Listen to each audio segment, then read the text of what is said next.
ഇന്നിപ്പോ നമ്മൾ ഹൈന്ദവ സമൂഹത്തിലേക്ക് ഇറങ്ങി ചിന്തിക്കുമ്പോൾ ഒരുപാട് പേര് പറയുന്നത് കേൾക്കുന്നുണ്ട്, ഇവിടുത്തെ ഹിന്ദുവിന് ആധ്യാത്മികം പഠിക്കാൻ യാതൊരു സംവിധാനവും ഇല്ല. സത്യത്തിൽ അത് തെറ്റാണ്. ഉള്ള സംവിധാനം വേണ്ട വിധം ഉപയോഗപ്പെടുത്താത്ത ഒരു വിഭാഗം കൂടിയാണ് കേരളത്തിലെ ഹിന്ദുക്കൾ എന്നുള്ളതാണ് പച്ചയായ യാഥാർത്ഥ്യം. കേരളത്തിൽ ഇത്രയും കാലമായിട്ടും ഒരു ഒറ്റ ഹിന്ദു സംഘടനകളും, ഈ മുഖ്യധാരയിലുള്ള ഒറ്റ ഹിന്ദു സംഘടനയും ഈ തിരുവിതാംകൂർ ദേവസ്വം ബോർഡ് മതപാഠശാല വിഷയത്തിൽ കാര്യക്ഷമമായിട്ട് ഇടപെട്ടിട്ടില്ല. അങ്ങനെ ഇടപെട്ടിരുന്നുവെങ്കിൽ ഒരു പക്ഷേ ഇതൊക്കെ കൂടുതൽ ആളുകളിലേക്ക് എത്തുകയും ഓരോ ദേവസ്വം ബോർഡ് ക്ഷേത്രത്തിലും ഓരോ മതപാഠശാല ആരംഭിക്കാമായിരുന്നു. എന്റെ കുട്ടിയെ പഠിപ്പിക്കണമെന്ന് ഞാൻ തീരുമാനിക്കണം. നമ്മുടെ കൂട്ടത്തിൽ ഏറ്റവും വലിയ പ്രശ്നം, നമ്മുടെ രക്ഷകർത്താക്കൾക്ക് ഇതിനോട് താല്പര്യം ഉണ്ടെങ്കിൽ മാത്രമേ നടക്കുള്ളൂ. അപ്പൊ നമ്മുടെ അനാസ്ഥയും നമ്മുടെ അലസതയുമാണ് ഈ ദേവസ്വം ബോർഡ് പോലുള്ള സ്ഥാപനങ്ങൾ മുതലെടുക്കുന്നതെന്ന് കൂടി അറിയണം. ഓരോ ക്ഷേത്രവും ഓരോ ആധ്യാത്മിക പഠന കേന്ദ്രങ്ങളാണ് എന്ന ഒരു ചിന്താധാരയിലേക്ക് ഹൈന്ദവ സമൂഹം വരണം. നമസ്കാരം, ഞാൻ ലക്ഷ്മി കാണത്ത്. ഇന്ന് നമ്മളോടൊപ്പം ഉള്ളത് കേരളത്തിലെ ആധ്യാത്മിക മേഖലയിലെ സജീവ സാന്നിധ്യമായിട്ടുള്ള മാത്ര സുന്ദരേശൻ സനാതനം എന്ന പേരിൽ അറിയപ്പെടുന്ന ഒരു വ്യക്തിയാണ്. അദ്ദേഹത്തിന് വളരെ കാര്യമാത്ര ഗൗരവപ്രധാനമായിട്ടുള്ള കുറെ കാര്യങ്ങൾ നമ്മളോട് പങ്കുവെക്കാനുണ്ട്. അതിനെക്കുറിച്ച് ആണ് ഇന്ന് അദ്ദേഹത്തിനോട് ചോദിക്കാനുള്ളത്. സ്വാഗതം സുന്ദരേശൻ ജി. നമസ്കാരം.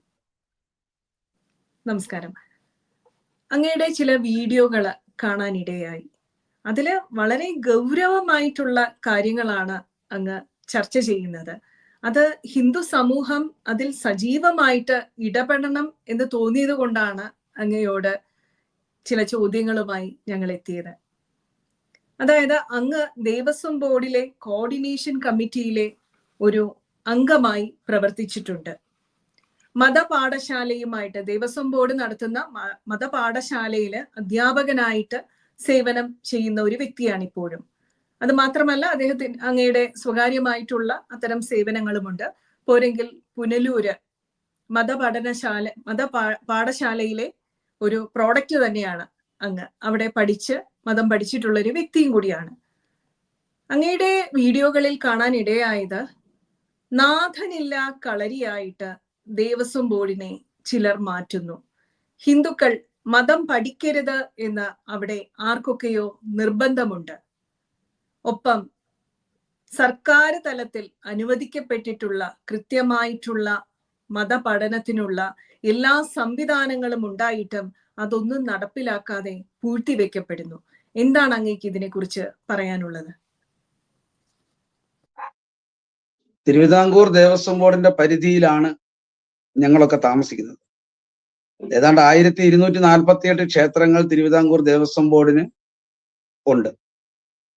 1980 മുതൽ തന്നെ ഈ ക്ഷേത്രങ്ങളിലെല്ലാം തന്നെ ആധ്യാത്മിക പാഠശാല, മതപാഠശാല നടത്തണമെന്ന് പ്രത്യേക നിയമാവലി തന്നെ ഉണ്ട്. ആ ആദ്യത്തെ നിയമാവലി 80-ലാണ് വന്നത്. അത് പിന്നീട് 2002 പരിഷ്കരിച്ചു. പിന്നീട് ഇപ്പോൾ ഈ 2023 വീണ്ടും പരിഷ്കരിച്ചു. പക്ഷേ ഓരോ പരിഷ്കരണം വരുമ്പോഴും ശരിക്കും ഏറ്റവും ഗുണകരമായ പലതും അതിൽ നിന്ന് ഒഴിവാക്കപ്പെട്ടുകൊണ്ടിരുന്നു. ആദ്യത്തെ നിയമാവലിയിൽ തന്നെ പറഞ്ഞിരുന്നു, പ്രൈവറ്റ് ക്ഷേത്രങ്ങള്, ആശ്രമങ്ങള്, അതുപോലെയുള്ളതായ ഏത് സ്ഥലത്ത് നടത്തിയാലും ദേവസ്വം ബോർഡിന് അത് സൗകര്യപ്രദമായിരുന്നു. രണ്ടാമത്തത് വന്നപ്പോൾ അത് ദേവസ്വം ബോർഡ് ക്ഷേത്രങ്ങളിൽ മാത്രമായിട്ട് ചുരുങ്ങി. ഇപ്പോ വന്നിരിക്കുന്നത് വെച്ച് നോക്കുമ്പോൾ ശരിക്കും പ്രായപരിധിയൊക്കെ വളരെ അങ്ങ് കുറച്ചു. അപ്പൊ ഇത്തരത്തില് ഓരോ നിയമാവലി പുതുക്കും തോറും മതപാഠശാല പ്രവർത്തനം കൂടുതൽ താഴേക്ക് പോകുന്നതിന് രീതിയിലുള്ള ഒരു സംവിധാനമാണ്. ഇപ്പൊ മതപാഠശാല പ്രവർത്തനം 80 മുതൽ തന്നെ ശക്തമായിട്ടുണ്ടെങ്കിലും ഇത് നിയമാവലി, ദേവസ്വം ബോർഡിന്റെ നിയമാവലി ഉണ്ടാക്കിയപ്പോൾ തന്നെ ഇത് നിർബന്ധമായിട്ട് ഉണ്ടാകണമെന്ന് പറഞ്ഞിരുന്നു. പക്ഷേ നമ്മുടെ സമൂഹത്തിലേക്ക് ഇത് എത്തിക്കുവാൻ ദേവസ്വം ബോർഡ് യാതൊരു പ്രചരണ പ്രവർത്തനങ്ങളും ചെയ്യുന്നില്ല.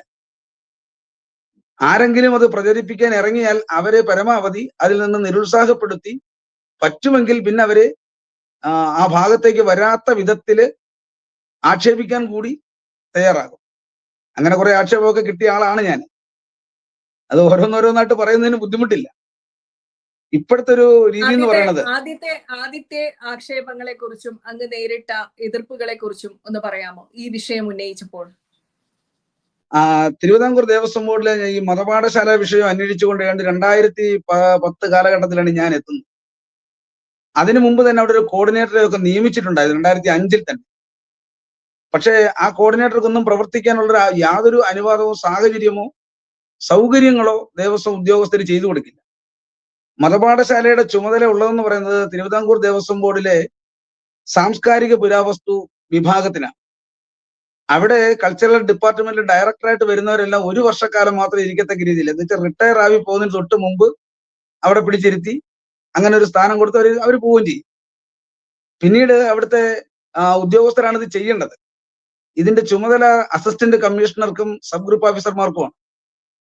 ഒരൊറ്റ ക്ഷേത്രങ്ങളിലും ഇങ്ങനെ മതപാഠശാല പ്രവർത്തനം ഉണ്ട് എന്ന് യാതൊരു വിധമായ പ്രചരണവും ഇവർ ഇന്ന് വരെ നടത്തിയിട്ടില്ല. അങ്ങനെയൊക്കെ വന്നപ്പോഴാണ് ഇതിന് എന്തെങ്കിലും ആനുകൂല്യങ്ങളോ അല്ലെങ്കിൽ എന്തെങ്കിലും മറ്റു സൗകര്യങ്ങളോ ഒക്കെ ഉണ്ടോ എന്ന് അന്വേഷിച്ചപ്പോഴാണ് നമ്മൾ അറിയുന്നത് ഇതിന് എല്ലാ സംവിധാനങ്ങളും ഉണ്ട്. ഇന്നിപ്പോ നമ്മൾ ഹൈന്ദവ സമൂഹത്തിലേക്ക് ഇറങ്ങി ചിന്തിക്കുമ്പോൾ ഒരുപാട് പേര് പറയുന്നത് കേൾക്കുന്നുണ്ട്, ഇവിടുത്തെ ഹിന്ദുവിന് ആധ്യാത്മികം പഠിക്കാൻ യാതൊരു സംവിധാനവും ഇല്ല. സത്യത്തിൽ അത് തെറ്റാണ്. ഉള്ള സംവിധാനം വേണ്ട വിധം ഉപയോഗപ്പെടുത്താത്ത ഒരു വിഭാഗം കൂടിയാണ് കേരളത്തിലെ ഹിന്ദുക്കൾ എന്നുള്ളതാണ് പച്ചയായ യാഥാർത്ഥ്യം. അപ്പൊ അതിന് പലരും പറയുന്നത് ദേവസ്വം ബോർഡ് നടത്തിയാൽ എന്തായിരിക്കും. ഇപ്പൊ ദേവസ്വം ബോർഡ് നടത്തിയാലും മറ്റാര് നടത്തിയാലും ഭഗവത്ഗീത പഠിപ്പിക്കുമ്പോൾ ഭഗവത്ഗീതയുടെ ശ്ലോകങ്ങളല്ലേ പഠിപ്പിക്കാൻ പറ്റുള്ളൂ. അല്ലാതെ പ്രത്യേകിച്ച് ഗീതയൊന്നും ഇല്ലല്ലോ, രാമായണമൊന്നും ഇല്ലല്ലോ. അപ്പോ നമ്മൾ അതിലേക്ക് ചെന്നെങ്കിൽ മാത്രമല്ലേ അവിടെ എന്ത് നടക്കുന്നു എന്ന് അന്വേഷിക്കാനും അതിനെന്തെങ്കിലും പോരായ്മ ഉണ്ടെങ്കിൽ തിരുത്താനും ഒക്കെ സാധിക്കുള്ളൂ. പക്ഷെ പറയുമ്പോൾ വിഷമകരമായിട്ട് പറയേണ്ടത്, കേരളത്തിൽ ഇത്രയും കാലമായിട്ടും ഒരു ഒറ്റ ഹിന്ദു സംഘടനകളും ഈ മുഖ്യധാരയിലുള്ള ഒറ്റ ഹിന്ദു സംഘടനയും ഈ തിരുവിതാംകൂർ ദേവസ്വം ബോർഡ് മതപാഠശാല വിഷയത്തിൽ കാര്യക്ഷമമായിട്ട് ഇടപെട്ടിട്ടില്ല. അങ്ങനെ ഇടപെട്ടിരുന്നുവെങ്കിൽ ഒരു പക്ഷേ ഇതൊക്കെ കൂടുതൽ ആളുകളിലേക്ക് എത്തുകയും ഓരോ ദേവസ്വം ബോർഡ് ക്ഷേത്രത്തിലും ഓരോ മതപാഠശാല ആരംഭിക്കാമായിരുന്നു. അങ്ങനെയാണെങ്കിൽ 1248 ക്ഷേത്രങ്ങളാണ് ദേവസ്വം ബോർഡിന്റെ കീഴിലുള്ളതെന്നും അവിടെ നാമമാത്രമായിട്ട് മാത്രമാണ് ഇങ്ങനെ ഒരു സംവിധാനം ഉള്ളതെന്നുമാണ് അങ്ങ് പറയുന്നത് അല്ലെ? തീർച്ചയായിട്ടും. അപ്പം ഇപ്പോഴത്തെ ഒരു സാഹചര്യം എന്ന് പറയുന്നത്, സത്യത്തിൽ ഞാൻ ആദ്യം ഇതിന്റെ ഒരു പ്രയോജനത്തെ പറ്റി പറഞ്ഞിട്ട് നമുക്ക് അനുഭവങ്ങളിലേക്ക് പോകാം. ഇപ്പോ തിരുവിതാംകൂർ ദേവസ്വം ബോർഡിന്റെ നേതൃത്വത്തില് മതപാഠശാലയ്ക്ക് പ്രത്യേകം പരീക്ഷയുണ്ട്, അതിന് പ്രത്യേകം സിലബസ് ഉണ്ട്, അതില് അധ്യാപകർക്ക് ഇപ്പോ ഓണറേറിയം ഉണ്ട്. എന്തിനു പറയണം, ഇത് പ്രചരിപ്പിക്കുവാനും കൂടുതൽ ക്ഷേത്രങ്ങളിലേക്ക് എത്തിക്കുന്നതിനും വേണ്ടിയിട്ട് 20 ഗ്രൂപ്പുകളിലും കൺവീനർമാരെ ചുമതലപ്പെടുത്തി, അവർക്കും ഓണറേറിയം ഉണ്ട്. അപ്പൊ ഇത്രയും സംവിധാനങ്ങളിലേക്ക് എത്തിക്കാൻ നമുക്ക് സാധിച്ചു. പക്ഷെ ഇതൊക്കെ ഉണ്ടെന്ന് പറഞ്ഞിട്ടും നമ്മുടെ ക്ഷേത്രങ്ങളിൽ ചെന്ന് ഒരു ഭക്തജനവും അല്ലെങ്കിൽ ആരും ആവശ്യപ്പെടില്ല ഇവിടെ എന്തേ മതപാഠശാല നടത്താത്തതെന്ന് ചോദിക്കാൻ ഇന്നും ഒരു ഹിന്ദു സമൂഹത്തിൽ ആരും തയ്യാറാകുന്നില്ല എന്നുള്ളതാണ് പ്രശ്നം. അപ്പം അങ്ങനെ ചോദ്യം ചെയ്തു കഴിഞ്ഞാൽ ഈ ഉദ്യോഗസ്ഥർക്ക് ഇത് ആരംഭിച്ചെങ്കിലേ മതിയാവും. പിന്നെ കുറച്ച് റെക്കാർഡിക്കലായിട്ട് ചില ബുദ്ധിമുട്ടുകളുണ്ട്. കാരണം നമുക്കൊരു സാധാരണ സ്കൂള്, സർക്കാർ സ്കൂൾ ആണെങ്കിൽ പോലും 2 കുട്ടികളെ ഉള്ളെങ്കിൽ ഒരു സ്കൂൾ നടത്താൻ ഇന്ന് സാഹചര്യം ഉള്ളപ്പോഴാണ് ഇവിടെ മിനിമം 25 കുട്ടികൾ ഉണ്ടെങ്കിലേ ഒരു മതപാഠശാല നടത്താൻ പാടുള്ളൂ എന്നാണ് ദേവസ്വം ബോർഡിന്റെ ഒരു നിയമം. എന്നാൽ 5 കുട്ടികൾ ഉള്ളെങ്കിൽ അതൊരു പഠിക്കട്ടെ എന്നല്ല ചിന്തിക്കുന്നത്, 25 കുട്ടികൾ ഉണ്ടെങ്കിലേ ഇത് നടത്താൻ പറ്റൂ എന്നാണ് ദേവസ്വം ബോർഡ് പറയുന്നത്. അതായത് നടത്താനുള്ള വഴികളല്ല ആലോചിക്കുന്നത്, നടത്താതിരിക്കാനുള്ള കാരണങ്ങൾ കണ്ടുപിടിക്കുകയാണ് അല്ലെ? തീർച്ചയായിട്ടും. ഒപ്പം തന്നെ ഈ പറയുന്ന സബ് ഗ്രൂപ്പ് ഓഫീസറും അസിസ്റ്റന്റ് കമ്മീഷണറും ഇതിന്റെ പൂർണ്ണ ചുമതലയാണ്. ഇന്ന് വരെ ഒരൊറ്റ ക്ഷേത്രത്തിലും ഇവിടെ മതപാഠശാല ആരംഭിക്കാൻ പോകുന്നു, അതിന് താല്പര്യമുള്ള രക്ഷകർത്താക്കളും വിദ്യാർത്ഥികളും പേര് രജിസ്റ്റർ ചെയ്യണമെന്ന് കാണിച്ചുകൊണ്ട് ഒരു നോട്ടീസ് ആവട്ടെ അല്ലെങ്കിൽ അത്തരത്തിൽ എന്തെങ്കിലും ഒരു ബോർഡ് ആവട്ടെ ഒന്നും ഇന്ന് വരെ സ്ഥാപിച്ചിട്ടില്ല. അപ്പൊ ഇത് ജനങ്ങൾക്ക് അറിയില്ല. ഇതറിയാതെയാണ് ജനങ്ങൾ പറയുന്നത് ഹിന്ദുവിന് ഇത് പഠിക്കാൻ യാതൊരു സംവിധാനമില്ല. പിന്നെ മറ്റൊരു പ്രത്യേകത എന്ന് പറയുന്നത്, കേരളത്തിലെ ഹിന്ദുവിനെ സംബന്ധിച്ചിടത്തോളം അവൻ ആധികാരികമായ ഒരു ആധ്യാത്മിക സംവിധാനം ദേവസ്വം ബോർഡ് മാത്രമേ ഉള്ളൂ, അല്ലാതെ മറ്റൊരു സംവിധാനമില്ല. അപ്പൊ സ്വാഭാവികമായിട്ടും ദേവസ്വം ബോർഡിന്റെ മതപാഠശാല ഒരു സർട്ടിഫിക്കറ്റ് കോഴ്സായിട്ട് ഇപ്പൊ മാറിയിട്ടുണ്ട്. ഇത് ഒന്ന് ഓർക്കണം, 80-ൽ മതപാഠശാല നിയമാവലി ഉണ്ടാക്കുമ്പോൾ തന്നെ പറഞ്ഞിട്ടുണ്ട് അർദ്ധവാർഷിക വാർഷിക പരീക്ഷകൾ നടത്തണമെന്ന്. 2017 വരെയും പരീക്ഷ നടത്തിയിട്ടില്ല. 2017 ഞാൻ ഉൾപ്പെടെയുള്ള ഒരു സമൂഹം നിർബന്ധമായിട്ട് ഇറങ്ങി തിരിച്ചപ്പോ അതിന് തടസ്സം ഉണ്ടാക്കാൻ പരമാവധി ശ്രമിച്ചിട്ടും ഞങ്ങള് ബലമായിട്ട് നടത്തുമെന്ന് പറഞ്ഞു. ഒരു അന്ന് നിമിഷം, ഞങ്ങള് ഒരു നിമിഷം, ഏതൊക്കെ രീതിയിലാണ് തടസ്സങ്ങൾ ഉണ്ടാക്കിയത് എന്നൊന്ന് വിവരിക്കാമോ? ഒന്ന്, ഇതിന്റെ ഒരു രേഖകളും പുറത്തു തരില്ല. അങ്ങനെ ഞാൻ അവസാനം വിവരാവകാശ പ്രകാരമാണ് ഇതെല്ലാം എടുക്കേണ്ടി വന്നത്. പിന്നെ ഒട്ടുമുക്കാലല്ല, ഒരു നല്ലൊരു ശതമാനം ഉദ്യോഗസ്ഥരും ഇതൊന്നും ഉണ്ടാവരുതെന്ന് ആഗ്രഹിക്കുന്നവരാ. ഇനി അഥവാ നല്ല ഉദ്യോഗസ്ഥരില്ലെന്ന് ഞാൻ പറയില്ല കേട്ടോ. നല്ല 1-2 ഉദ്യോഗസ്ഥർ അല്ലെങ്കിൽ കുറെ ഉദ്യോഗസ്ഥർ ഉണ്ടായിരുന്നു. അവർ ഇതിനു വേണ്ടി ഇറങ്ങി തിരിച്ചാൽ അവരെ അവിടെ ഒറ്റപ്പെടുത്തി. അപ്പൊ എനിക്കറിയാം, ഞാൻ ഒരാളുടെ പേര് പറയുന്നത് എനിക്ക് ബുദ്ധിമുട്ടില്ല. ഇപ്പൊ തിരുവിതാംകൂർ ദേവസ്വം ബോർഡില് ശ്രീ പ്രയാർ ഗോപാലകൃഷ്ണൻ സാറ് പ്രസിഡന്റും അന്ന് കൾച്ചറൽ ഡയറക്ടറായിട്ടിരുന്ന ശ്രീ ജി ഉണ്ണികൃഷ്ണൻ നായർ എന്ന് പറഞ്ഞ അദ്ദേഹമുണ്ട്. അപ്പൊ അദ്ദേഹമൊക്കെ ഇരുന്ന സമയത്താണ് ഇതിനൊരു ചെറിയ ഉയർച്ച ഉണ്ടായത്. കാരണം അവർ വ്യത്യസ്ത രാഷ്ട്രീയക്കാരായിരുന്നെങ്കിലും ഈ വിഷയത്തിൽ അവർ ഏകീകരിച്ച് പ്രവർത്തിച്ചു എന്നുള്ളതാണ്. അപ്പൊ ആദ്യത്തെ ഒരു പരീക്ഷ നടത്തണമെന്ന് നമ്മൾ ആവശ്യപ്പെട്ടപ്പോ അന്നത്തെ ഉദ്യോഗസ്ഥർ പരമാവധി തടസ്സപ്പെടുത്തി. പക്ഷേ പ്രയാർ സാറും ഈ ഉണ്ണികൃഷ്ണൻ സാറും പറഞ്ഞു നമുക്കത് എങ്ങനെയും നടത്താം. അപ്പൊ അന്ന് ഈ നിയമാവലിയൊക്കെ നമ്മുടെ കയ്യിൽ കിട്ടി. അതായത് രാഷ്ട്രീയത്തിന് അതീതമായിട്ട് അവര് ഹിന്ദുവിന്റെ ഉന്നമനം ആഗ്രഹിക്കുന്നവരായിരുന്നു എന്നാണ് അങ്ങ് പറയുന്നത്. തീർച്ചയായിട്ടും. മാത്രവുമല്ല, അവര് മറ്റെന്ത് വിഷയം അത് നമ്മൾ നോക്കേണ്ട കാര്യമില്ലല്ലോ. ആധ്യാത്മിക പാഠശാല വിഷയത്തിൽ അവര് വളരെ കൂട്ടായ പ്രവർത്തനത്തിന് നിന്നു എന്നുള്ളത് ഒരു വലിയ അഭിനന്ദനീയമായ കാര്യമാണ്, ശുഭോദർക്കമായ കാര്യമാണ്. അതിന്റെ അടിസ്ഥാനത്തിൽ 2017 ആദ്യത്തെ പരീക്ഷ നടത്താനായിട്ട് തീരുമാനിച്ചപ്പോ ഒരു കാരണവശാലും ഉദ്യോഗസ്ഥരിൽ ചിലര് അനുവദിക്കില്ല. അപ്പൊ നമ്മൾ ബലമായി നടത്തുമെന്ന് പറഞ്ഞപ്പോ ഇവര് റെക്കാർഡിക്കലായിട്ട് തടസ്സപ്പോ ദേവസ്വം കൊണ്ട് ഉത്തരവില്ല, നടപ്പാക്കാൻ പറ്റില്ലല്ലോ. പക്ഷെ എന്തായാലും ആ ഭാഗമൊക്കെ പ്രയർ ഗോപാലകൃഷ്ണൻ സാറൊക്കെ നിന്ന് കൈകാര്യം ചെയ്തു. അവസാനം ദേവസ്വം ബോർഡ് ക്വസ്റ്റ്യൻ പേപ്പർ അടിച്ചു തന്നു. ബാക്കി മുഴുവൻ ചെലവും വഹിച്ചത് ഞാൻ ഉൾപ്പെടെ ഉള്ളവരാ. ഏതാണ്ട് ഒന്നാമത്തെ പരീക്ഷയുടെ മുഴുവൻ ചെലവ് വഹിച്ചത് ഞാൻ തന്നെയാണ്. ഇനി അതിന്റെ ഒന്നാമത്തെ 2ാമത്തെ പരീക്ഷയുടെ പേപ്പർ ഇപ്പോഴും എന്റെ വീട്ടിൽ ഇരിക്കുക. ഇതുപോലും അവർക്ക് ഏറ്റുവാങ്ങാൻ കഴിയുന്നില്ല. ഏറ്റുവാങ്ങാൻ കഴിയാത്തതിന്റെ കാരണം നമുക്ക് വേണ്ടി അവിടെ ഒരു ഓഫീസ് നമ്മൾ അനുവദിപ്പിച്ചിരുന്നു. 2019-20 കാലഘട്ടത്തിൽ നമുക്കൊരു ഓഫീസ് അനുവദിച്ചു. ഈ 17 കാലഘട്ടത്തിൽ ഓഫീസ് അനുവദിച്ചു. ഈ ഓഫീസിനകത്ത് നമുക്ക് ഈ പരീക്ഷാ പേപ്പർ കൊണ്ടുവയ്ക്കാം, മതപാഠശാലയുടെ മറ്റ് റെക്കോർഡുകൾ സൂക്ഷിക്കാം. അപ്പൊ മതപാഠശാല എന്ന് പറയുന്ന ഒരു പ്രസ്ഥാനം ദേവസ്വം കൊണ്ട് ഒരു ഭാഗമായിട്ട് മുന്നോട്ട് പോകാൻ സാധിക്കും. പക്ഷെ ഈ അനുവദിച്ച ഓഫീസ് വേണ്ട വിധം ഫർണിഷ് ചെയ്യാൻ പോലും സാധിച്ചില്ല. എന്തിനു പറയണം, അവിടേക്ക് അനുവദിച്ച ഫർണിച്ചർ പോലും കിട്ടിയിട്ടില്ല. അപ്പൊ ഞാൻ പറഞ്ഞു, നമുക്ക് അവിടെ ഫർണിച്ചർ കിട്ടുന്ന സമയത്ത് ഈ പരീക്ഷാ പേപ്പറെല്ലാം അവിടെ കൊണ്ടുവന്ന് നമുക്ക് സൂക്ഷിക്കാം. പക്ഷേ ആ പരീക്ഷാ പേപ്പർ കൊണ്ടുവയ്ക്കത്തക്ക രീതിയിലുള്ള സംവിധാനം ആ ഓഫീസിൽ ഉണ്ടാക്കിയിട്ടില്ല. ഇപ്പോഴത്തെ അതിന്റെ അവസ്ഥ എന്ന് പറയുന്നത് തൊട്ടപ്പുറത്ത് ക്യാൻറ്റീനാണ്. ആ ക്യാൻറ്റീനകത്ത് എനിക്ക് തോന്നുന്നു, എനിക്ക് അവിടെ നിന്ന് കിട്ടിയ വിവരം അനുസരിച്ച് ദേവസ്വം ബോർഡിലെ ഏതോ ഒരു ഉദ്യോഗസ്ഥന്റെ ബിനാമിയായിരുന്ന ഒരാൾ അവിടെ ക്യാൻറ്റീൻ ഏറ്റെടുത്ത് നടത്തുകയും ഒടുവിൽ ഇവർ തമ്മിൽ എന്തോ വിഷയം ഉണ്ടായി, സാമ്പത്തിക പ്രശ്നം ഉണ്ടായപ്പോൾ അദ്ദേഹം ഒഴിഞ്ഞു പോയ സമയത്ത് ആ ക്യാൻറ്റീനിന്റെ ഉണ്ടായിരുന്ന മുഴുവൻ ആക്രി പാത്രങ്ങളോട് എടുത്ത് ഇപ്പൊ ഈ മതപാഠശാല ഓഫീസിൽ വെച്ചേക്കുന്നത്. ഞാൻ അതിന്റെ ഫോട്ടോ സഹിതമാണ് ഞാൻ ആ വീഡിയോ ചെയ്തത്. അതായത് മതപഠനശാലയെ ആക്രിപ്പുരയാക്കി മാറ്റുകയാണ് എന്ന് മാറ്റി. സത്യത്തിൽ ഇപ്പോൾ അതാണ്. അതെ, അത് തന്നെയാണ് സംഭവിച്ചത്. ഇനി ആ ഓഫീസിനകത്ത് ഒരാൾ ചെന്നിരിക്കാൻ പറ്റില്ല. അപ്പൊ ഇത് സ്വാഭാവികമായിട്ടും എങ്ങനെ ഇത് മുൻകാലങ്ങളിലും ഇതൊക്കെ ഊർജിതമായി വന്നൊരു കാലഘട്ടം ഉണ്ടായിരുന്നു. നമ്മുടെ ഉപേന്ദ്രനാഥ കുറുപ്പ് സാറൊക്കെ പ്രസിഡന്റായിട്ട് ഇരുന്നപ്പോ അങ്ങനെ ഒരു കാലം ഉണ്ടായിരുന്നു. അതിനുശേഷം പിന്നെ അങ്ങ് താണെന്ന് പറഞ്ഞാൽ ഈ പ്രവർത്തിക്കാൻ ചെല്ലുന്നവരെ നിരുത്സാഹപ്പെടുത്തുകയും അവരെ പരമാവധി അവിടെ നിന്ന് അകറ്റി നിർത്താൻ ശ്രമിക്കുകയും ചെയ്യുന്നൊരു സംവിധാനം ഉണ്ട്. ഇപ്പൊ തന്നെ നമുക്ക് പറയാൻ സാധിക്കും, ഇത്രയും നല്ല പ്രവർത്തനം കൊണ്ട് നടന്നു വന്നപ്പോഴത്തേക്കും അവിടെ ആളുടെ പേര് പറയുന്നില്ല ഞാൻ, കാരണം ഇപ്പോഴത്തെ അവിടെ ജോലി ചെയ്യുന്ന ആളായതുകൊണ്ട് പേര് പറയുന്നില്ല. പറയണമെങ്കിൽ പറയാൻ ബുദ്ധിമുട്ടില്ല. വേണ്ട അദ്ദേഹത്തിന്റെ ജോലി നഷ്ടപ്പെടുത്താനായിട്ട് നമ്മളൊരു കാരണക്കാരനാകണ്ട. അതുകൊണ്ട് അദ്ദേഹത്തിന്റെ പേര് പക്ഷെ എന്ന് കരുതി അദ്ദേഹം ചെയ്ത പ്രവൃത്തി വെച്ച് നോക്കുമ്പോൾ പറയേണ്ടതുമാണ്. എന്നാൽ അദ്ദേഹത്തിന് ചില പോസിറ്റീവ് ഉണ്ട്, നമ്മളത് അംഗീകരിക്കുന്നുണ്ട്. അപ്പൊ ഇദ്ദേഹം ഇതിന്റെ ഒരു ക്ലർക്കായിട്ട് വന്നു. അദ്ദേഹം ഒരു ദേവസ്വം ബോർഡ് ക്ഷേത്രത്തിലെ വാച്ചറായിരുന്നു. വാച്ചറെ പിടിച്ചിവിടെ ക്ലർക്കായിട്ട് ഇരുത്തി. എന്നിട്ട് അദ്ദേഹത്തിൽ കൂടി ഇതെങ്ങനെ തടസ്സപ്പെടുത്താം എന്നൊരു രീതിയൊക്കെ അവിടെ ഉണ്ടായി. ഒടുവിൽ അദ്ദേഹം നമ്മളൊന്നും അങ്ങോട്ട് ആക്റ്റീവായിട്ട് പ്രവർത്തിക്കാൻ അനുവദിക്കാത്ത വിധത്തിൽ ഈ അധ്യാപകർക്കിടയിലൊക്കെ സ്പ്ലിറ്റ് ഉണ്ടാക്കുക എന്ന് പറയല്ലോ, നമ്മളെ ഭിന്നിപ്പിക്കാൻ എളുപ്പമാണല്ലോ. പ്രത്യേകിച്ച് നമ്മുടെ കൂട്ടത്തിൽപ്പെട്ട ചില ആളുകൾക്കെങ്കിലും എന്തെങ്കിലും ഇത്തിരി കിട്ടിയാൽ അത് മതി എന്ന് പറഞ്ഞുകൊണ്ട് പിന്നെ മറ്റുള്ളവർക്ക് കിട്ടിയോ കിട്ടുന്നുണ്ടോ എന്നൊന്നും അന്വേഷിക്കേണ്ട കാര്യം അവർക്കില്ല. അങ്ങനെ ചില ആളുകൾ ഉണ്ടായതുകൊണ്ട് അതിനൊക്കെ ഒരു സംഘടന തന്നെ അതിനുവേണ്ടി ഇദ്ദേഹത്തിനെ സപ്പോർട്ട് ചെയ്തുകൊണ്ടുണ്ടായിരുന്നു.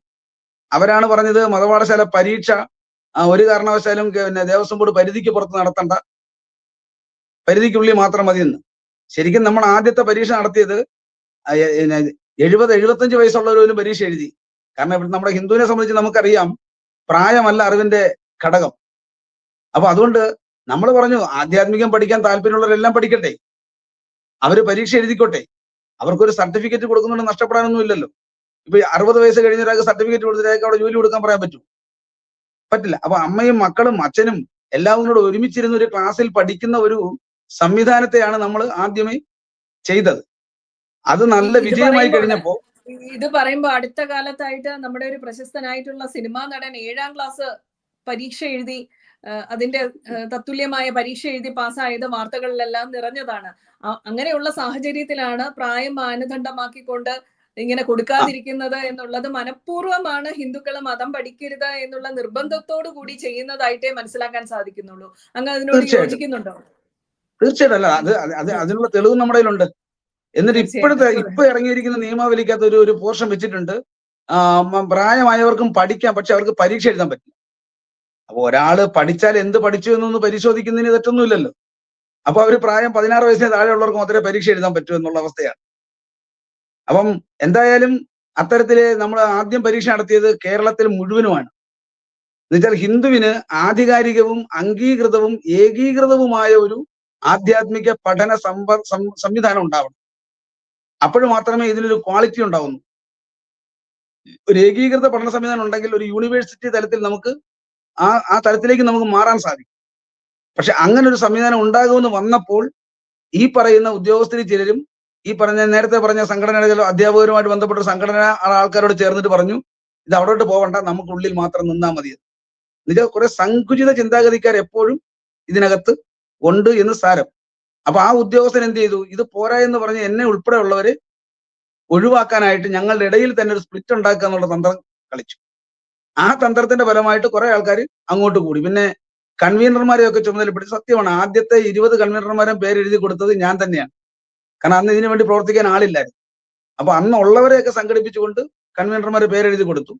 പക്ഷെ അവര് പോലും ഇപ്പോൾ ഒരു അക്ഷരത്തിന് പ്രതികരിക്കാൻ കഴിയാത്തവരാ. കാരണം അവരെ നിർജീവാവസ്ഥയിൽ എത്തിച്ചു. 20 കൺവീനർമാരുണ്ടെങ്കിലും ഇവരെ ഒരുമിച്ച് വിളിച്ചൊരു മീറ്റിംഗ് കൂടത്തില്ല.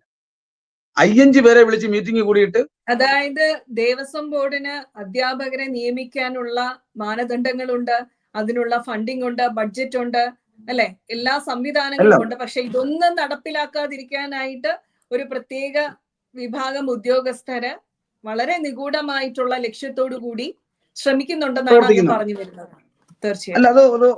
തീർച്ചയായിട്ടും അങ്ങനെ തന്നെ നമ്മൾ പറയേണ്ടി വരും. കാരണം ഈ വടക്കൻ മേഖലയിലെ പരീക്ഷ ഇല്ലാതാക്കിയതിനൊരു ഒരു സംഭവം കൂടെ ഉണ്ടായി. നമ്മൾ ആദ്യത്തെ പരീക്ഷ ദേവസ്വം ബോർഡ് ഉദ്യോഗസ്ഥരുടെ നേതൃത്വമായിരുന്നില്ല, വേദാന്ത സംസ്കൃത മതപാഠശാല കോർഡിനേഷൻ കമ്മിറ്റി നേതൃത്വമായിരുന്നു. അപ്പൊ അവര് ഞങ്ങൾ നടത്തിയത് എങ്ങനെയെന്ന് വെച്ചാൽ വടക്കൻ മേഖലയിലുള്ളിടത്തേക്ക് ക്വസ്റ്റ്യൻ പേപ്പർ കൊറിയർ വഴി അയച്ചു കൊടുക്കുക ചെയ്തത്. വളരെ കൃത്യമായിട്ട് അവരുടെ കയ്യിൽ പരീക്ഷാ സെന്ററിന്റെ ചുമതലയുള്ളവർക്ക് മാത്രം എത്തുക. അപ്പൊ ആ നിലയ്ക്ക് സുതാര്യമായിട്ട് പിന്നെ മറ്റ് സ്ഥലങ്ങളിൽ ഞാൻ ഉൾപ്പെടെ എന്റെ വാഹനത്തിൽ ഉൾപ്പെടെയാണ് പല സ്ഥലങ്ങളിലും ക്വസ്റ്റ്യൻ പേപ്പർ എത്തിച്ചു കൊടുത്തു. AC ഓഫീസുമായി ബന്ധപ്പെട്ട് എത്തിച്ചു കൊടുത്തു. അങ്ങനെ പരീക്ഷ ഭംഗിയായിട്ട് നടന്നു. ആ പരീക്ഷയുടെ റിസൾട്ട് വാല്യുവേഷൻ തിരുവനന്തപുരത്ത് അധ്യാപകരെ വരുത്തി അവിടുത്തെ കല്യാണ മണ്ഡപം ഒരു ദിവസം എടുത്തിട്ട് അവിടെ ഇരുന്ന് ഗ്രൂപ്പ് വാല്യുവേഷൻ നടത്തി. അങ്ങനെ റിസൾട്ട് തയ്യാറാക്കി നമ്മൾ കൊണ്ടുചെന്ന് ബോർഡിൽ സമർപ്പിക്കുകയായിരുന്നു. അന്ന് പ്രയർ ഗോപാലകൃഷ്ണൻ സാറായിരുന്നു പ്രസിഡന്റ്. അദ്ദേഹം അത് പത്രസമ്മേളനം വിളിച്ചു കൂട്ടി വളരെ വലിയ ഒരു പ്രാധാന്യത്തോടുകൂടി അനൗൺസ് ചെയ്തു, റിസൾട്ട് അനൗൺസ് ചെയ്തു. എന്ന് മാത്രവുമല്ല, അത് ദേവസ്വം കൊണ്ട് വെബ്സൈറ്റിലും കയറ്റി. അപ്പം അന്ന് അദ്ദേഹം പ്രഖ്യാപിച്ചൊരു കാര്യമുണ്ട്, ഇതിൽ പഠിക്കുന്ന കുട്ടികൾക്ക് കഴിയുന്നത്ര സാമ്പത്തിക സഹായവും മറ്റ് പഠന സഹായങ്ങളും ചെയ്യാൻ ദേവസ്വം ബോർഡ് തയ്യാറാണെന്ന് അദ്ദേഹം പ്രഖ്യാപിച്ചു. പിന്നെ അദ്ദേഹത്തിന് അധികം നാൾ അവിടെ ഇരുത്താൻ സമ്മതിച്ചില്ല. ബാക്കി സംഭവങ്ങൾ നമുക്കറിയാലോ.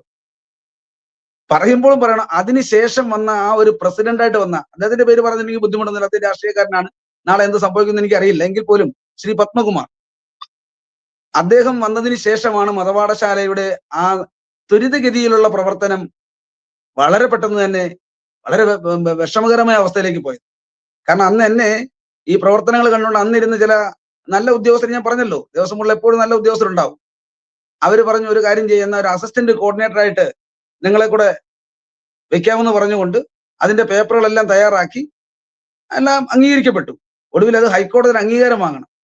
ഈ പേപ്പർ അവര് ഹൈക്കോടതിക്ക് വിടാതെ കാത്തു സൂക്ഷിച്ചു വെച്ചിരുന്നു മാസങ്ങളോളം.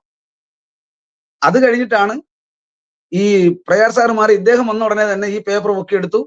എന്നിട്ട് എന്നോട് സംസാരിച്ച് ഇത്രയാണ്, നിങ്ങൾക്ക് മാസാമാസം ഒരു 10,000 രൂപ തരാം, പക്ഷെ മതപാഠശാലയ്ക്ക് വേണ്ടി സംസാരിക്കുകയോ ബഹളം വെക്കുകയോ ഒന്നും ചെയ്യരുത്, അതങ്ങനെ അങ്ങ് പൊക്കോട്ടെ. ഞാൻ പറഞ്ഞു അതെനിക്ക് പറ്റില്ല. അങ്ങനെ അദ്ദേഹത്തിന്റെ ഒരു ബന്ധു, ആ ബന്ധുവിന് വേണ്ടിയാണ് അദ്ദേഹം ഇത്രയും ചെയ്തത്. ആ ബന്ധു അദ്ദേഹം ഒരുപക്ഷെ നിങ്ങൾക്ക് പറഞ്ഞ ഓർമ്മ വരും, ഒരു സമയത്ത് ശബരിമല ലേസൺ ഓഫീസറായിട്ട് ഒരാളെ നിയമിച്ചായിരുന്നു ഇദ്ദേഹം. അങ്ങനെ കോടതിയൊക്കെ ഇടപെട്ട അവസാനം ഇദ്ദേഹത്തിനെ പിന്നെ പുറത്താക്കുമായിരുന്നു. അദ്ദേഹത്തിനെ ഇതിന്റെ നേതൃത്വത്തിൽ കൊണ്ടുവരാൻ വേണ്ടിയിട്ട് അദ്ദേഹം കാണിച്ച വേലകളൊന്നും പറയാതിരിക്കുകയാണ് ഭംഗി. വളരെയേറെ ദുഃഖകരമായ അവസ്ഥയാണ്. ചുരുക്കി പറഞ്ഞാൽ ദേവസ്വം ബോർഡിലെ ഈ മതപഠനശാലയുടെ സൗകര്യങ്ങളെല്ലാം അട്ടിമറിക്കപ്പെടുകയാണ്, നാഥനില്ല കളരിയാക്കി മാറ്റിയിരിക്കുകയാണ് അല്ലെ എന്ന് കരുതി നമ്മൾ അങ്ങനെ പറയുമ്പോഴും ഇപ്പോഴും നാമമാത്രമായ നല്ല പ്രവർത്തനങ്ങൾ നടക്കുന്നില്ലെന്ന് പറയാൻ പറ്റില്ല. കാരണം ഈ പരീക്ഷാ സമ്പ്രദായം വന്നതിന് ശേഷം കൂടുതൽ കുട്ടികളെ പങ്കെടുപ്പിക്കാൻ ഈ കൺവീനർമാരെയൊക്കെ ചുമതല ചില കൺവീനർമാർ നന്നായിട്ട് വർക്ക് ചെയ്യുന്നുണ്ട്. എന്നാൽ മറ്റു ചിലര്, അത് ഞാൻ അതിന്റെ എല്ലാം രേഖകൾ എടുത്ത് വെച്ചിട്ടുണ്ട്, നമ്മൾ ഈ പരീക്ഷ തുടങ്ങിയ സമയത്തുള്ള കുട്ടികളുടെ എണ്ണവും ഇപ്പോഴത്തെ പരീക്ഷാർത്ഥികളുടെ എണ്ണോടെ പരിശോധിക്കുന്ന നമുക്ക് മനസ്സിലാവും അതിന്റെ ഏറ്റക്കുറച്ചിൽ എത്രയാണെന്ന്. ഞാൻ നേരത്തെ പറഞ്ഞു ഒന്ന് പൂർത്തിയാക്കണം. ഒടുവില് അവിടെ ഉണ്ടായിരുന്ന മതപാഠശാല കോർഡിനേറ്ററെ 2005 മുതലേ ഞാൻ പറഞ്ഞല്ലോ, ശ്രീമതി മണ്ണാടി പൊന്നമ്മ ടീച്ചറിനെ കോർഡിനേറ്ററായിട്ട് നിയമിച്ചിരുന്നു. അമ്മയ്ക്ക് അന്നൊന്നും ചെയ്യാൻ പറ്റില്ല, അമ്മയ്ക്ക് അങ്ങ് ഉദ്യോഗസ്ഥരുടെ സഹകരണമൊക്കെ ചെയ്യാൻ പറ്റില്ല. ഞാനും കൂടെ ചെന്നതിന് ശേഷം കുറച്ച് ആക്റ്റീവായിട്ട് ഇറങ്ങി പ്രവർത്തിച്ചു. അങ്ങനെയാണ് ഈ അസിസ്റ്റന്റ് കോർഡിനേറ്റർ തസ്തികയിലേക്കൊക്കെ വന്നത്. ഒടുവിൽ ഈ പറയുന്ന അദ്ദേഹത്തിന്റെ, ഞാൻ പറഞ്ഞല്ലോ നേരത്തെ പറഞ്ഞ ആളിനെ തന്നെ അസിസ്റ്റന്റ് കോർഡിനേറ്ററായിട്ട് നിയമിച്ചുകൊണ്ട് മുന്നോട്ട് പോയി. അവസാനം നിയമാവലിയിൽ അങ്ങനെ ഒരു പോസ്റ്റ് ഇല്ല എന്ന് പറഞ്ഞു. അത് കഴിഞ്ഞപ്പോൾ ഈ അസിസ്റ്റന്റ് കോർഡിനേറ്ററായിട്ട് ഇരുന്ന ആളിനെ പൊന്നമ്മ ടീച്ചറിനെ രക്ഷാധികാരി എന്ന് പറഞ്ഞൊരു പോസ്റ്റിലേക്ക് വെച്ചുകൊണ്ട് ഇദ്ദേഹത്തിനെ പിടിച്ച് കോർഡിനേറ്ററുമാക്കി. അപ്പൊ ഞാൻ പറഞ്ഞ ബാക്കി കാര്യം മനസ്സിലാക്കാമല്ലോ, ഇദ്ദേഹത്തിനോടുള്ള അമിതമായ താല്പര്യം. ആ അമിതമായ താല്പര്യത്തിന്റെ പരിണിത ഫലമാണ് പിന്നീട് കണ്ടത്. ഇപ്പോഴും അദ്ദേഹം അവിടെ ഒരു കൺവീനറായിട്ടുണ്ട്. അതാണ് ഏറ്റവും വലിയ അത്ഭുതം. എന്ന് വെച്ചാൽ ഇവർക്കൊരു സംഘടന ഉണ്ടായിരുന്നു. ഈ സംഘടനയ്ക്ക് പ്രതിവർഷം 10,000 രൂപ വർഷങ്ങൾ കൊണ്ട്, എനിക്ക് തോന്നുന്നു 80-82 കാലഘട്ടം മുതൽ തന്നെ ഈ സംഘടനയ്ക്ക് മാത്രം 10,000 രൂപ വെച്ച്, അന്ന് 10,000 ഇല്ല, തുക ഏറി വന്നതാണ്, കൊടുത്തുകൊണ്ടിരുന്നു. ഞാൻ പറഞ്ഞു ഇങ്ങനെ കൊടുക്കാൻ പറ്റില്ല. കാരണം എന്താ, അധ്യാപകർക്ക് നേരിട്ട് കൊടുക്കും, ദേവസ്വം ബോർഡിന്റെ അധ്യാപകർക്ക് നേരിട്ട് കൊടുത്താൽ ആ വിഷയം തീരുമല്ലോ. അപ്പൊ അന്ന് നമ്മളോട് വിരോധം തോന്നി തുടങ്ങുന്ന സ്വാഭാവികം. ഒരു സംഘടനയ്ക്ക് കിട്ടിക്കൊണ്ടിരുന്ന പൈസയാണ് ഇല്ലാതായത്. അപ്പൊ അതിന്റെ ഒരു ചൊരുക്കുണ്ടാവാം. അപ്പൊ അതില് ഇദ്ദേഹത്തിന് ഒരു ചെറിയ കൈയുണ്ട്, നമ്മൾ നിഷേധിക്കുന്നൊന്നുമില്ല. ഒടുവില് ഇപ്പൊ അധ്യാപകർക്ക് നേരിട്ട് കിട്ടുന്നു എന്ന് കരുതി ആ സംഘടനയ്ക്ക് ഇത് കൊടുക്കുന്നുണ്ടോ എന്നുള്ളത് എനിക്കിപ്പോ അറിയില്ല. അപ്പൊ അധ്യാപകർക്ക് നേരിട്ട് കിട്ടി തുടങ്ങിയപ്പോ പലരുടെയും പല ആശയങ്ങളും നടക്കേണ്ട വന്ന് കാണുമല്ലോ, നമുക്ക് ഊഹിക്കാവുന്ന കാര്യമല്ലോ ഉള്ളത്. ഒടുവില് ഇപ്പം മണ്ണടി പൊന്നമ്മ ടീച്ചർ തന്നെയാണ് ശരിക്കും കോർഡിനേറ്റർ ആയിട്ട് ഇരിക്കുന്നത്. കാരണം പിന്നെ അടുത്ത ഭരണസമിതി വന്നപ്പോ ഈ മതപാഠശാല കോർഡിനേഷൻ കമ്മിറ്റിയും വേണ്ട, മതപാഠശാല കോർഡിനേറ്ററും വേണ്ട, അസിസ്റ്റന്റ് കോർഡിനേറ്ററും വേണ്ട, ഒന്നും വേണ്ട, അസിസ്റ്റന്റ് കമ്മീഷണർമാർ നേരിട്ട് നടത്തിക്കോളാൻ ഉത്തരവായി. പക്ഷെ ഇതിനിടയ്ക്ക് വേറൊരു വലിയ കാര്യം ഇവിടെ നടന്നിരുന്നു. നമ്മൾ പ്രയാർ സാർ ഇരുന്ന സമയത്ത് ഒരു നല്ല ഉപദേശക സമിതി വേണമെന്ന് ആവശ്യപ്പെട്ടു. അതനുസരിച്ച് എന്നോട് തന്നെ പറഞ്ഞു, പേര് നിർദ്ദേശിക്കാൻ പറഞ്ഞു. അപ്പോ നമ്മൾ 4 പേരുടെ പേര് പറഞ്ഞു. ഒന്ന് നമ്മുടെ കവി മധുസൂദനൻ സാറാണ്.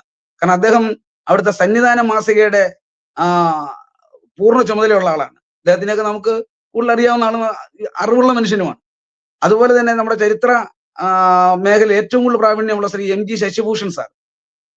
അതുപോലെ തന്നെ സാഹിത്യരംഗത്ത് നല്ല പ്രവർത്തനം കാഴ്ചവെക്കുന്ന ശ്രീ തുളസി കോട്ടുക്കൽ. അതുപോലെ നമ്മുടെ തിരുവിതാംകൂർ ദേവസ്വം ബോർഡിന്റെ തന്നെ എൻസൈക്ലോപീഡിയ കൈകാര്യം ചെയ്യുന്ന ഒരു മധുദേവൻ സാറുണ്ട്. അപ്പൊ ഇവര് 4 പേരെയും മതപാഠശാലയുടെ ഉപദേശക സമിതിയായിട്ട് നിയമിക്കണമെന്ന് ഒരു ആലോചന ഉണ്ടാവുകയും പ്രയാർ ഗോപാലകൃഷ്ണൻ സാറിന്റെ കാലത്ത് അത് നടക്കുകയും ചെയ്തു. പക്ഷെ അവർക്ക് പോലും യഥാസമയം കമ്മിറ്റി കൂടുന്നതിനോ അവരെ ഉപയോഗപ്പെടുത്താൻ പോലും ഇവർ തയ്യാറല്ല എന്നുള്ളതാണ് അത്ഭുതം. ഇപ്പൊ പിന്നെ എന്തായാലും 4 വർഷത്തെ സിലബസ് ഇറങ്ങിയിട്ടുണ്ട്. 4 വർഷത്തെ സിലബസ് ഇറങ്ങി. ഈ സിലബസ് വെച്ച് പരീക്ഷ കഴിഞ്ഞു. 4-ാം വർഷത്തെ പരീക്ഷയും കഴിഞ്ഞിരിക്കുകയാണ്. അപ്പൊ 5 വർഷത്തെ പരീക്ഷയാണ് വേദാന്ത പ്രഥമ, ദ്വിതീയ, തൃതീയ, ചതുർത്ഥ വേദാന്ത ആചാര്യ. ഇങ്ങനെ 5 വർഷത്തെ കോഴ്സാണ്. ഇതിനിടയ്ക്ക് നമ്മളോടൊരു വിദ്വേഷം തോന്നാൻ കാരണം നമ്മളൊരു പുതിയ ആവശ്യം കൂടെ ഉന്നയിച്ചു. അതായത് ഈ ബഡ്ജറ്റിൽ വെക്കുന്ന തുക അത് ചെറിയ തുകയല്ല. 2018-19 1,03,00,000 രൂപയാണ് ബഡ്ജറ്റിൽ വെച്ചിരിക്കുന്നത്. 89 ലക്ഷത്തി ചില്ലുവാനം. അതുപോലെ അങ്ങനെ ഓരോ പ്രാവശ്യവും ഒരു മിനിറ്റ്, അത് ലക്ഷക്കണക്കിന് രൂപ. മതപഠനത്തിന് വേണ്ടിയിട്ടാണ് അല്ലെ? അത് അത് മതപഠനത്തിന് വേണ്ടി തന്നെയാണ്. പ്രത്യേക ഹെഡിങ് ഉണ്ട്. അധ്യാപകർക്കുള്ള ഓണറേറിയം, അതുപോലെ പ്രൈവറ്റ് മതപാഠശാലകൾക്കുള്ള സഹായങ്ങൾ. പക്ഷെ ഒരിടത്തും കൊടുക്കുന്നില്ല എന്നുള്ളതാണ്. എന്നാൽ കൊടുക്കുന്നുണ്ട്. എവിടെയാണ്? ആറന്മുള ഗ്രൂപ്പിലും തിരുവല്ല ഗ്രൂപ്പിലും 2 പ്രൈവറ്റ് 10ഓളം മതപാഠശാലകൾക്ക് പ്രൈവറ്റ് മതപാഠശാലകൾ കൊടുക്കുന്നുണ്ട്. മറ്റു മേഖല അവർ കൊടുക്കുന്നതുമില്ല. അപ്പൊ അതിന്റെയൊക്കെ പിന്നിൽ ഞാൻ നേരത്തെ പറഞ്ഞ ചില കാരണങ്ങൾ കൂടി ഉണ്ടാവും. നമ്മൾ ആവശ്യപ്പെട്ടു പ്രൈവറ്റ് എന്നോ അല്ലെങ്കിൽ മറ്റൊന്നും നോക്കേണ്ട കാര്യമില്ല. ഇതിനു വേണ്ടി ഇറങ്ങിത്തിരിക്കുന്നവരെ സഹായിക്കുക എന്നുള്ളത് ബോർഡിന്റെ ഉത്തരവാദിത്വമാണ്. അപ്പൊ എല്ലാവരെയും അത് പരിഗണിക്കണം എന്ന് പറയുമ്പോൾ അവർ ചെയ്യില്ല. ബോർഡിനെ മാത്രമേ ചെയ്യുള്ളൂ എന്ന് പറയും. ഈ പറയുന്ന ഒടുവില് ഈ ദേവസ്വം ബോർഡിന്റെ ഈ ബഡ്ജറ്റിൽ വെക്കുന്ന ഒരു തുകയും ചിലവഴിക്കത്തില്ല. അപ്പൊ നമ്മൾ ചോദിച്ചാൽ അതെന്താ ചിലവഴിക്കാത്തെ? അത് ബഡ്ജറ്റ് വെക്കത്തതേ ഉള്ളൂ. അപ്പൊ ഞാൻ പറഞ്ഞു അത് പോരാ, നിങ്ങൾ ഞങ്ങൾക്ക് വേണ്ടിയിട്ട് പൈസ മുടക്കുന്നത് നല്ലതാണ്. ഇപ്പൊ അസിസ്റ്റന്റ് കമ്മീഷണർമാർ അവരുടെ മറ്റ് കണക്കിൽ നിന്നാണ് ഈ ഓണറേറിയം കൊടുക്കുന്നത്. അതൊരു നല്ല കീഴ്വഴക്കം അല്ലല്ലോ. ബഡ്ജറ്റ് വെക്കുന്ന പിന്നെ അതിൽ നിന്ന് എടുത്ത് കൊടുത്താൽ പോരെ. അപ്പൊ ഈ തുക എന്ത് ചെയ്യുന്നു? 80 മുതലെന്ന് ഓർത്തു നോക്കണം. ഈ 40 വർഷ കാലം കൊണ്ട് ഇത്രയും തുക വെച്ചിട്ട് ഇത് എവിടെ പോയി തുക? ഏതെങ്കിലും ഹൈന്ദവന് ഗുണം വന്നു? അപ്പൊ ഇത് ചോദ്യം ചെയ്യാൻ ഇവിടെ ആരും ഇല്ലാതെ ഇരുന്നു എന്നുള്ളത് കൊണ്ട് അതൊരു പ്രചോദനമായി. അങ്ങനെയാണ് ഞാൻ ബഹുമാനപ്പെട്ട ഹൈക്കോടതിയിലെ ദേവസ്വം ഓംബുഡ്സ്മാന് ഒരു പരാതി കൊണ്ട് കൊടുത്തു. ആ പരാതി കൊടുത്തു കഴിഞ്ഞപ്പോൾ ഞാൻ ദേവസ്വം ബോർഡിനെതിരെ കേസ് കൊടുത്ത ആളാണെന്ന് പറഞ്ഞുകൊണ്ട് നമ്മളെ അതിൽ നിന്നെല്ലാം പൂർണ്ണമായിട്ടും അങ്ങ് ഒഴിവാക്കി. അപ്പൊ ആ കേസ് കൊടുത്തു കഴിഞ്ഞപ്പം അവർ വലിയ വക്കീലിനെയൊക്കെ വെച്ച് നടത്തി. നമുക്ക് വക്കീലിനെ വെക്കാൻ പൈസ ഇല്ലാതെ നമ്മൾ തന്നെ ഒക്കുന്ന കണക്കൊക്കെ നടത്തി. പക്ഷെ അദ്ദേഹത്തിന് കാര്യം ബോധ്യമായതുകൊണ്ട് അദ്ദേഹം വളരെ നല്ല രീതിയിൽ റിപ്പോർട്ട് തയ്യാറാക്കിയിട്ട് അത് ഹൈക്കോടതിക്ക് നമ്മുടെ ദേവസ്വം ബെഞ്ചിന് കൊടുത്തു. ഇപ്പോഴും ദേവസ്വം ആ കേസ് അവിടെ നടക്കുകയാണ്. അത് പറയുമ്പോഴാണ് എനിക്ക് വിഷമം വരുന്നത്. അറിയാമോ? ഈ കേസ് നടത്താൻ വേണ്ടി ഞാൻ എല്ലാ ഹൈന്ദവ സംഘടനക്കാരും പുറകെ പോയി. നിങ്ങൾ ആരെങ്കിലും ഇതിന്റെ ഒന്ന് ഭാഗമാവും. ഒരാളും തയ്യാറായില്ല. അവസാനം നമ്മുടെ കൃഷ്ണരാജ് വക്കീലാണ്. അപ്പൊ ആരും കക്ഷി ചേർന്നത് പോലും ഇല്ല എന്നാണോ പറയുന്നത്? ആരും കക്ഷി ചേർന്നത് പോലും ഇല്ല. ഇപ്പോഴും ചേർന്നിട്ടില്ല. അവസാനം ഞാൻ നമ്മുടെ കൃഷ്ണരാജ് വക്കീലിനെ അദ്ദേഹം അത് ഏറ്റെടുത്തു. സത്യത്തിൽ ഞാനിപ്പോ ഒന്നും അന്വേഷിക്കാൻ പോകാൻ ഒക്കാത്ത അവസ്ഥ. കാരണം നമ്മളൊരു കാര്യം നടത്തുമ്പോൾ എന്തെങ്കിലും ചെയ്യണമല്ലോ. അദ്ദേഹം അത് ചെയ്യുന്നുണ്ടെന്നാണ് ഇപ്പോഴും എനിക്ക് അറിയുന്നത്. അദ്ദേഹത്തിനെ അഭിനന്ദിക്കാതിരിക്കാൻ കഴിയില്ല. അപ്പോ ആ കേസ് വന്നതിന് ശേഷം ഇവർക്ക് നടത്താതിരിക്കാൻ പറ്റാത്ത അവസ്ഥയായി. കോടതി ചില ചോദ്യങ്ങൾ ചോദിക്കുമ്പോൾ ഉത്തരം കൊടുക്കണമല്ലോ. അതുകൊണ്ട് മതപാഠശാല പൂർണ്ണമായിട്ട് നിർത്താൻ ഇനി ഇവർക്ക് പറ്റാത്തൊരു സാഹചര്യം ഇപ്പം സംജാതമായിട്ടുണ്ട്. അപ്പൊ ഇത് കൊടുത്തതിന് ശേഷം പിന്നെ നമ്മൾ അവരുടെ ശത്രുഭാവത്തേക്ക് മാറി. ദേവസ്വം ബോർഡിനെതിരെ കേസ് കൊടുത്തയാള് അങ്ങനെ വന്നപ്പോൾ നമ്മുടെ കൂടെ ഉണ്ടായിരുന്നിട്ട് പറഞ്ഞു, നിങ്ങൾ അയാളുടെ ഒപ്പം നിൽക്കുകയാണെന്നുണ്ടെങ്കിൽ നിങ്ങളുടെ സ്ഥാനവും പോകുമെന്ന് പറഞ്ഞപ്പോൾ കൂടെ ഉണ്ടായിരുന്നവരും കൂടി അവരുടെ ഭാഗത്തേക്ക് മാറി. ആ കൂട്ടായ്മ അവർ തകർത്തു. നല്ല ബലമായിരുന്നു ആ കൂട്ടായ്മ. അതവർ തകർത്തു. 101 പേരടങ്ങുന്ന കോർഡിനേഷൻ കമ്മിറ്റി ആയിരുന്നു അവിടെ നമ്മൾ കൊടുത്തത്. അത് ഈ 20 ഗ്രൂപ്പിൽ നിന്നുമുള്ള അധ്യാപകരെയും പ്രവർത്തകരെയും കണ്ടെത്തി 101 അതിന്റെ എല്ലാം മിനിറ്റ്സ് ഉണ്ട്. ആ മിനിറ്റ്സ് അന്നത്തെ കൾച്ചറൽ ഡയറക്ടർ അംഗീകരിച്ച് ഒപ്പിട്ട് അത് അംഗീകരിക്കണം എന്ന് പറഞ്ഞുകൊണ്ട് ദേവസ്വം ബോർഡിന് റിപ്പോർട്ടും കൊടുത്തു. ഒടുവിൽ ഈ പറയുന്ന പത്മകുമാർജി വന്ന ആ സമയത്ത് അതെടുത്ത് ദൂരെ കളഞ്ഞു. എന്നിട്ട് കോർഡിനേറ്ററെ കളഞ്ഞ് എല്ലാം കളഞ്ഞു. അവസാനം പറഞ്ഞു ഈ ഉപദേശകൃതി മാത്രമേ ഇരിക്കട്ടെ എന്ന് പറഞ്ഞു.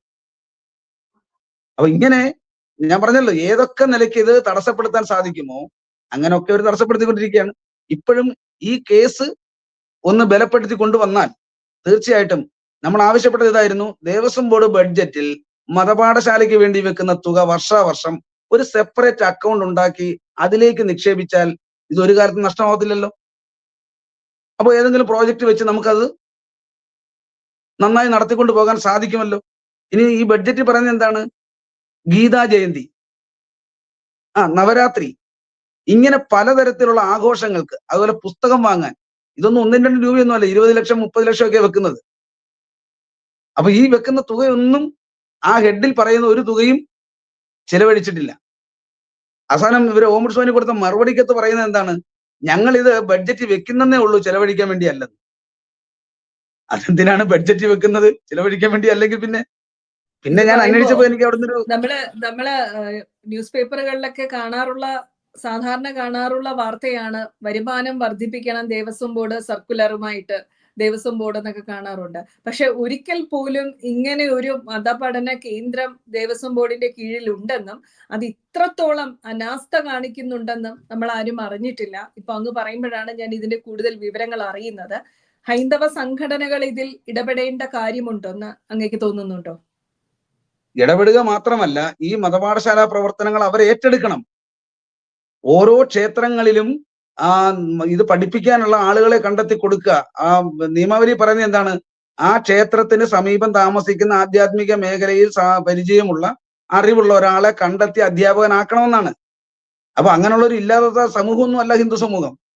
അപ്പൊ ഇങ്ങനെയുള്ള ഉണ്ടെങ്കിൽ അങ്ങോട്ട് ചെന്ന് ചോദിക്കണ്ടേ? അവരെന്തായാലും ഇങ്ങോട്ട് പറയുന്നില്ല. എന്നാ പിന്നെ അറിഞ്ഞ് നമ്മൾ അങ്ങോട്ട് ചെന്ന് ചോദിച്ച് പിടിച്ചു വാങ്ങാനൊരു കരയുന്ന പിള്ളക്ക് പാലുള്ളൂ എന്ന് പറയുന്നത് പോലെ ഹിന്ദു ചെന്ന് ചോദിച്ചാൽ അല്ലാതെ ഇതൊന്നും നടപ്പിലാകാൻ പോകുന്നില്ല, നടപ്പിലാവില്ല തീർച്ചയായിട്ടും. അല്ലെങ്കിൽ ഈ 1980 മുതൽ മതപാഠശാല നിയമാവലി ഉണ്ടായിട്ട് എന്തുകൊണ്ട് ഇവിടുത്തെ ഹിന്ദു സംഘടന അറിഞ്ഞില്ല? എന്തുകൊണ്ട് ഇവിടുത്തെ ഭക്തജനങ്ങൾ അറിഞ്ഞില്ല? എന്തുകൊണ്ട് ഇങ്ങനെ ഉണ്ടെന്ന് ഈ ഉദ്യോഗസ്ഥരെ പബ്ലിസിറ്റി ആക്കിയില്ല? അപ്പൊ അങ്ങനെ ആയിരുന്നെങ്കിൽ ഇത് നന്നായി നടത്തിക്കൊണ്ട് പോകണമെന്നായിരുന്നു അവർക്ക് ആഗ്രഹമെങ്കിൽ, എല്ലാവരെയും പങ്കെടുപ്പിക്കണമെന്ന് ആഗ്രഹമെങ്കിൽ സ്വാഭാവികമായിട്ടും ഇങ്ങനെ നിയമാവലി ഉണ്ട്, നിങ്ങൾ അധ്യാപകനായിട്ട് വരൂ, അല്ലെങ്കിൽ നിങ്ങളെ 10 കുട്ടികളെ കൊണ്ടുവരൂ, പഠിപ്പിച്ചാൽ ഇതിന്റെ ഗുണമുണ്ട് എന്ന് പറയാമായിരുന്നല്ലോ. തീർച്ചയായിട്ടും. അപ്പൊ അത് ചെയ്യാത്ത അങ്ങ് നിർദ്ദേശിക്കുന്ന ഒരു പരിഹാരം എന്താണ് ഇതിന്?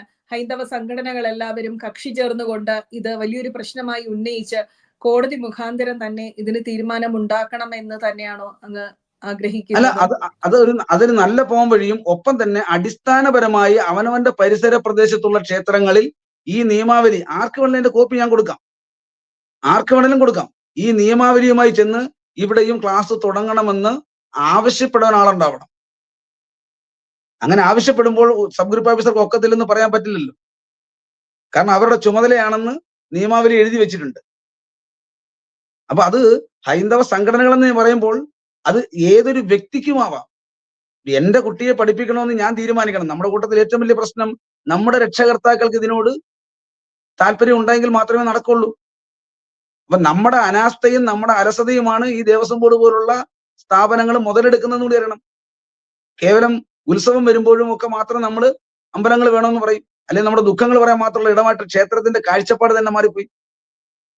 ഇതൊരു ഓരോ ക്ഷേത്രവും ഓരോ ആധ്യാത്മിക പഠന കേന്ദ്രങ്ങളാണ് എന്ന ഒരു ചിന്താധാരയിലേക്ക് ഹൈന്ദവ സമൂഹം വരണം.